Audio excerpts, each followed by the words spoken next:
Wonderful. Okay, so the answer is 92%. So 92% of US consumers watch videos with audio off on mobile devices, according to Verizon Media Study from 2019. Surely, if anything, that number has only increased over the last 4 years. There were several other very interesting data points in the Verizon Media Study about capturing video content as well. And these are just some of the stats that were presented in that report. So 80% of viewers are more likely to finish a video with subtitles. Very interesting. 85% of all videos on Facebook are watched with the sound off. 37% of viewers said video subtitles encourage them to turn the sound on. And one company saw 7.32% total increase in YouTube views after adding subtitles. So this is how people are consuming media online now. Subtitles are not only an accessibility need, these are an expectation from customers, consumers, that videos have subtitles.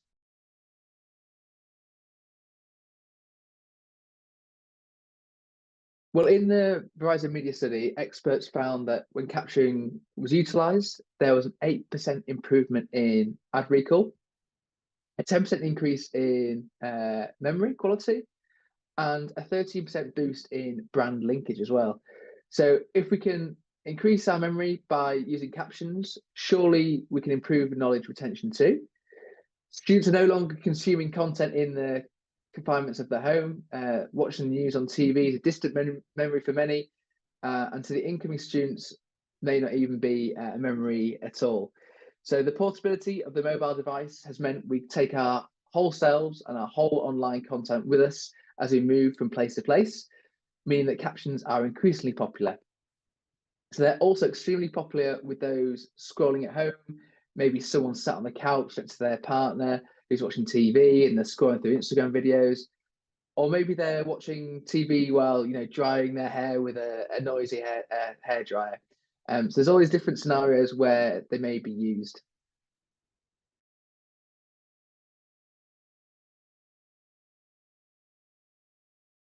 So let me reveal the answer, which is 360 million people. So that's over 5% of the world's population has disabling hearing loss.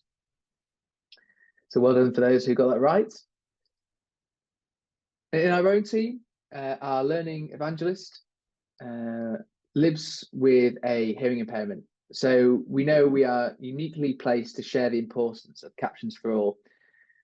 Sammy always says, if I can't see you, I can't hear you. We hear that a lot. So captions are a third source of information for Sammy in online meetings. The sound is first, but this is unreliable for her. Lip reading is second. And again, this can be a challenge with glitching internet, so captions become a must to help her what is being said, to help her to understand what the person is saying. And the web content accessibility guidelines are very clear on live and pre-recorded video in that both must have captions. This is why WCAG at level A and level AA is so important. Capturing the spoken audio and offering captions is the minimum first step.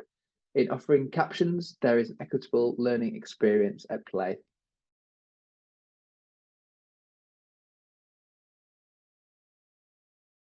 So they said that assistive technology is not only for students with disabilities, it is well known that students with disabilities are underserved for a number of reasons. In this survey, only 5% of respondents indicate that they have a disability for which they need assistive technology. However, when provided with a list of specific assistive technologies, every item on the list was selected as necessary by at least 18% of respondents.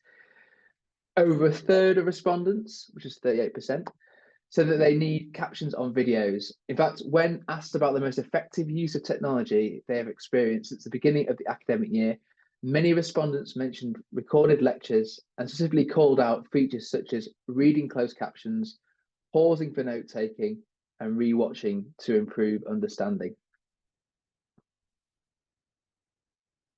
And we know that learning has moved to online in half of all college student experiences now. This online environment has the potential to offer a UDL lens on our approach to teaching and learning. Captions will, of course, support your pursuit of accessibility and inclusion, but they also go beyond that.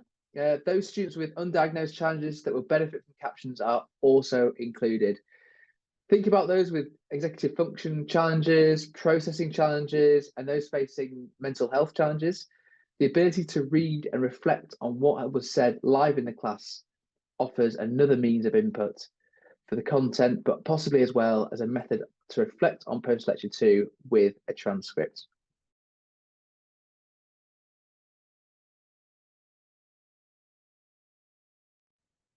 We're to mention the students who are learning English as well as an additional language. So imagine you are a German speaker as your additional language. Imagine that you are attending a lecture in German. Whilst you can follow what is going on, the captions appearing in German help cement what is being said and make it easier for you to listen and digest. Regardless of your home language, reading the verbal words as they're spoken in any language boosts reading and comprehension overall. Using captions in English helps both native and non-native speakers improve reading and comprehension. So whether you are English first, whether English is your first, second, or third language, reading captions will boost your ability to read and comprehend text overall.